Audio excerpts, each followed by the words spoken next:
नमस्कार, news portal truth news पर आपका स्वागत है। भारतीय जनता पार्टी के वरिष्ठ नेता व पूर्व केंद्रीय मंत्री रविशंकर प्रसाद ने सीबीआई ईडी को विरोधी दलों पर इस्तेमाल करने और केंद्र सरकार की कठपुतली होने के आरोप पर नेताओं को चुनौती देते हुए कहा कि यदि सीबीआई और ईडी कार्रवाई कर रही है और वह गलत है तो वे कोर्ट जाकर क्वेश क्यों नहीं करा लेते हैं।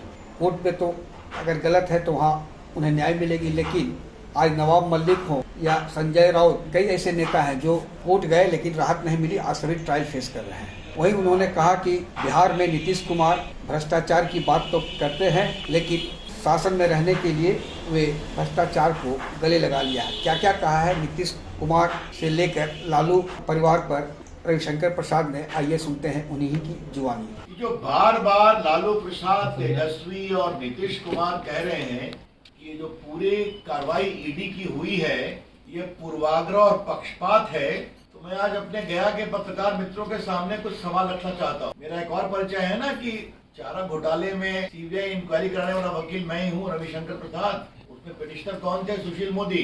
दूसरे केस में पिटिशनर कौन थे? बाबू राजीव रंजन सिंह ललन, जेडीयू के राष्ट्रीय अध्यक्ष। लालू प्रसाद जी को सजा हुई कि नहीं चारा घोटाले में 4 केसेस में?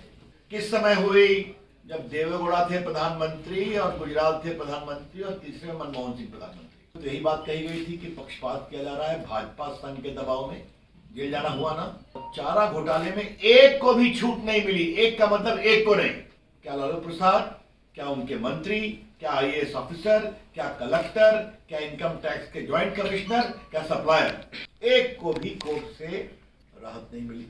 अपील में पेंडिंग। दूसरा घोटाला कतरा घोटाला, आपको मालूम है, उसके लिए हाईकोर्ट में पीआईएल मैंने ही बहस किया था, सुशील मोदी पिटिशनर थे। अलकतरा घोटाले का ट्रायल हुआ, उनके मंत्री गए, उनके संतरी गए, चीफ इंजीनियर गए, सब गए।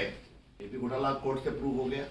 सवाल है, लालू जी आप करेंगे भ्रष्टाचार, आपका परिवार करेगा लूट, और आप चाहते हैं कार्रवाई नहीं हो, तो ऐसा कैसे होगा? और ये जो दोनों घोटाले थे ये हजारों करोड़ के घोटाले थे, ये आप जान लीजिए। जमीन दो, नौकरी लो। किसको नौकरी मिली? जो उनके समाज के लोग थे अधिकांश।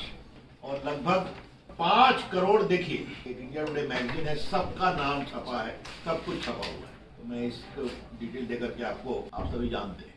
ये तो हाइट हो गया ना, जमीन दो, जमीन सस्ते दर पर गिफ्ट कर दो और फिर तुमको हमने नौकरी दे दिया। अगर एक शब्द में और एक वाक्य में कहा जाए तो रेलवे मंत्री लालू प्रसाद रेलवे की संपत्ति परिवार के मुनाफा के लिए, यही तो कहानी। तो क्या जांच नहीं होनी चाहिए? क्या इंक्वायरी नहीं होनी चाहिए? ये इतनी प्रॉपर्टी कहां से आ गई भाई?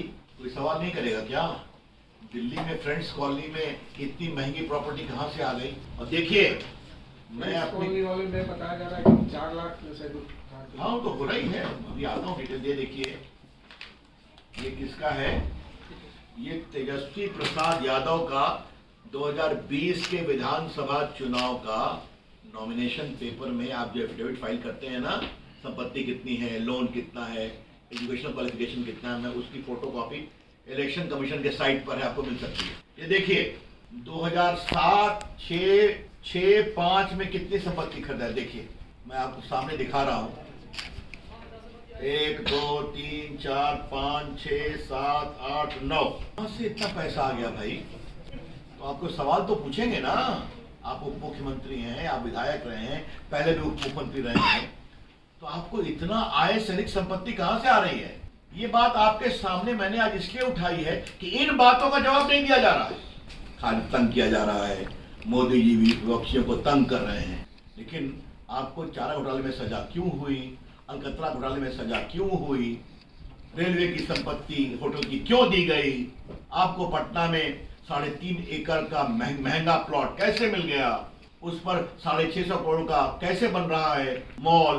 5-6 लाख में खरीदी गई संपत्ति दिल्ली में फ्रेंड्स कॉलोनी में, दाम उसका 150 करोड़ कहां से आ गई? तो इसका जवाब नहीं दे रहे। और देखिए मैं खाली तेजस्वी जी का दिखाया, ये देखिए ये मेरे पास उनके भाई का भी है, ये भी सब रिकॉर्ड पर है। ये देखिए सब 2005, 6, 7 में जमीन खरीदी गई। इनका भी 1, 2, 3, 4, 5, 6, 7, और सब कब है? 2005, 7, 8, 5, 8, 6, 6, मतलब जब थे वो रेलवे मंत्री। और ये मैं इनका भी दिखा रहा हूं, इनकी जमीन जो कुछ ये मैंने नहीं कहा, जो इन्होंने एफिडेविट पे कहा है। इन्होंने कब खरीदा? 7, 7, 6, 6, 5, 6, 6, 6, 6 सबका डेट दिया, डेट ऑफ परचेज। और लालू जी मनमोहन सिंह की पहली सरकार में रेल मंत्री कब से कब तक थे? 2004 से 2009 तक। तो ये है बड़े सवाल। ये सवाल क्यों नहीं उठने चाहिए? उठेंगे, कार्रवाई होगी। और अगर आपको परेशानी है तो आप कोर्ट चले जाइए, इसको क्वाश करा दीजिए। कोर्ट जाने की हिम्मत आप में नहीं है, आप जानते हैं मटेरियल बहुत हेवी है।